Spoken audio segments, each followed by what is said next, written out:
Hi everybody, it's TBabyG. Welcome to my channel. Sorry it's been a while since I posted a video. Been real busy. Welcome for the first off to all the mothers out there. Happy early Mother's Day. This weekend's Mother's Day. Second off, remember, like, comment, subscribe, and ring that bell for more videos. Let's see. Today we're going to continue working on Hocus Pocus. It is not going to be the whole chapter probably, but we'll try. Salem, 1693. When Emily Binks woke up to a dreamy light of dawn, she first believed it was due to the cocks crowing in the yard. But for whatever the reason, the animals weren't making a single sound. Emily crept to the window and found the roosters asleep. Even the chickens, who clucked softly as they dozed. It was so strange that she slipped out of the house without changing from her bedclothes, an act that would surely scandalize her mother if she caught her. There was a soft song in the air that sounded nothing like birds, but also not quite like the hymns the pastor's wife led at church. It sounded more like the delicate crust on sugared almonds, or the sweet cream of Christmas custard. It sounded like something that could melt or sour if it wasn't used the right way. Emily stepped into the yard and past the clustered chickens and nodding family of sheep whose coats were thickening for winter. She petted the nose of Mopsy, the black pony her father had brought back from his last year's trip to Boston, and giggled when he released a happy little snort. She passed the milliner's house and the butcher's, but their curtains were drawn and their houses stood silent. A downy rabbit was napping in the yard of the town's best baker, as if it had settled down to sleep in the open, unafraid of hungry foxes or rowdy boys with sticks. Elizabeth, the baker herself, was awake, though. There was a smell of boiling fruit and sugar, and Emily spotted her through the shutters of her kitchen window, humming to herself. Elizabeth lived in a small cottage on the edge of town with her husband and daughter, though they were scarcely seen since the witch trials had begun in Salem. Those who did see her when she dropped off baked goods remarked on her simple beauty. She was a tall woman in her early 20s with dark curly hair, and she wore her pale yellow cloak in almost any weather. A little girl around Emily's age peeped her head just above the sill. The girl had clear chestnut eyes and a chipper smile, and she gave Emily a friendly wave. "Ismay, get away from the windows," came a man's voice from within the house, hushed and urgent. The little girl ducked away. Elizabeth stepped up to the window and locked eyes with Emily. "What brings you outside so early this morning, Miss Emily?" Elizabeth inquired, pushing the window open to better see the girl. "And how on earth did your mother let you outside without shoes, my dear?" Emily giggled. The whole world seemed to be asleep. John Baker's ale must have been strong last night. said Elizabeth. She held up an apple she was slicing. Will you have pie later? But you won't be allowed in until you've changed. Emily nodded soberly. I'm going to find the music first, she said. Elizabeth's demeanor turned suddenly grave. Don't follow it, she warned. But it's prettier than any true tune I've ever heard before, miss, said Emily. Beautiful things have a way of obscuring danger. My dear girl, don't. She stopped short as the smell of burning fruit filled the air, and the second sound of clumsy gurgling reached her ears. She hasted to remove the delicate preserve from the stove, but when she returned to the window a moment later, Emily was already gone. Salem, 1993.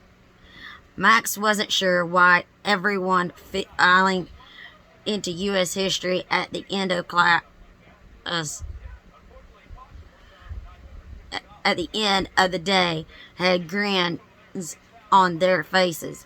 The class looked as it had for the past few weeks, with orange construction paper tacked to the pushpin boards that flanked the chalkboard at the front of the class. On one side was a silhouette of a frightened black cat, and on the other a silhouette of a witch on her broom. Above the chalkboard, Miss Olin had replaced the framed portrait of her 4 favorite presidents with pen and ink drawings of 4 people involved in the Salem witch trials. Miss Olin herself sat at her desk while the class filed in, scribbling notes to herself among an array of miniature pumpkins. There was a creepy little witch doll propped up at the front edge of her desk. It was dressed in a black and white pilgrim costume and a pointed hat with an orange ribbon for decoration, exactly like the one Miss Olin herself wore that day. Max took up his seat in the 3rd row beside the girl in the red vest, and just a few desks away from Allison Watts. After the bell rang, Miss Olin explained for his benefit, he supposed that Salem tradition dictated that on All Hallows Eve, each class history teacher recounts the town's most popular Halloween story.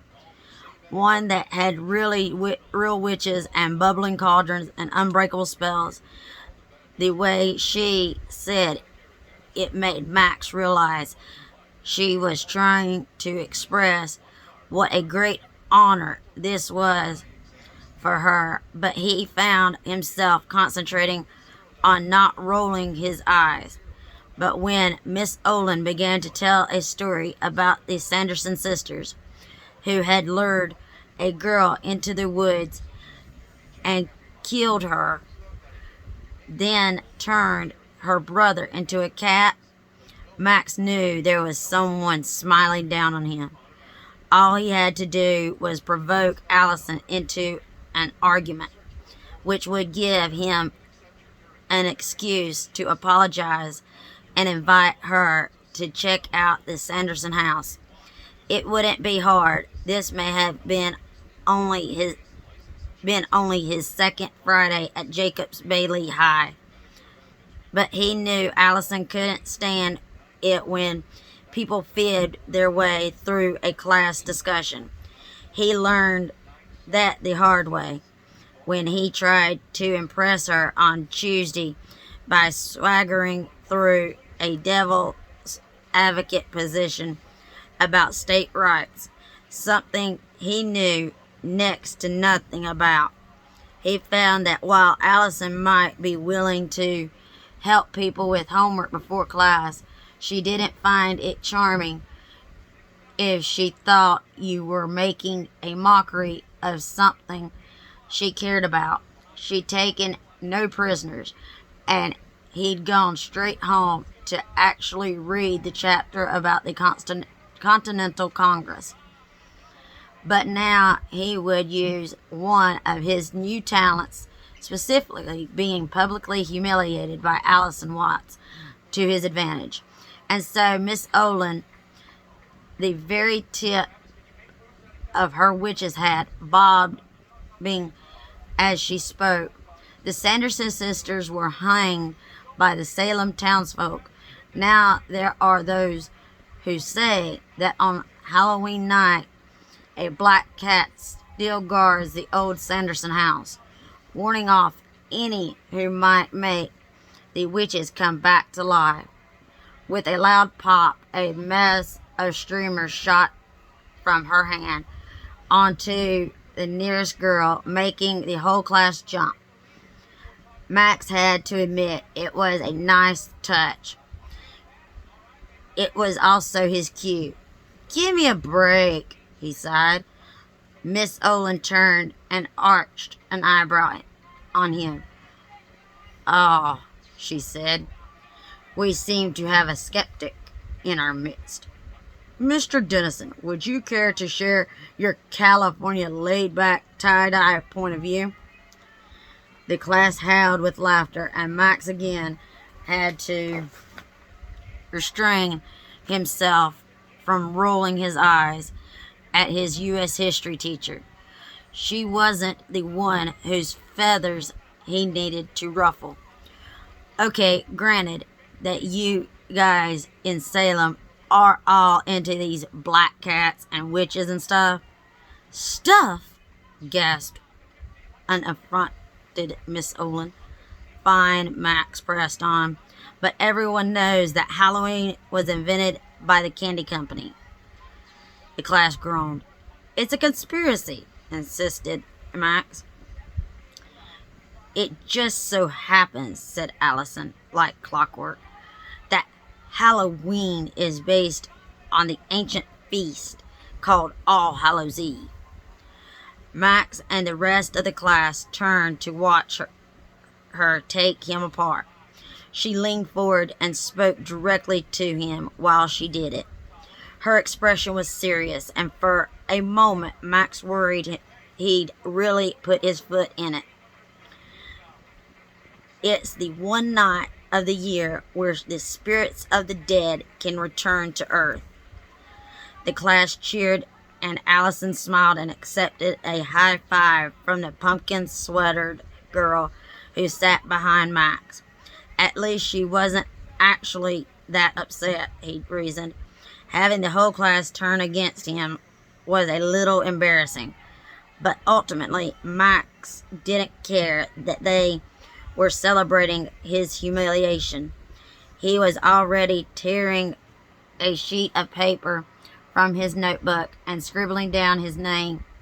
He'd paid Danny her weight in gummy pizzas to keep her away from this call.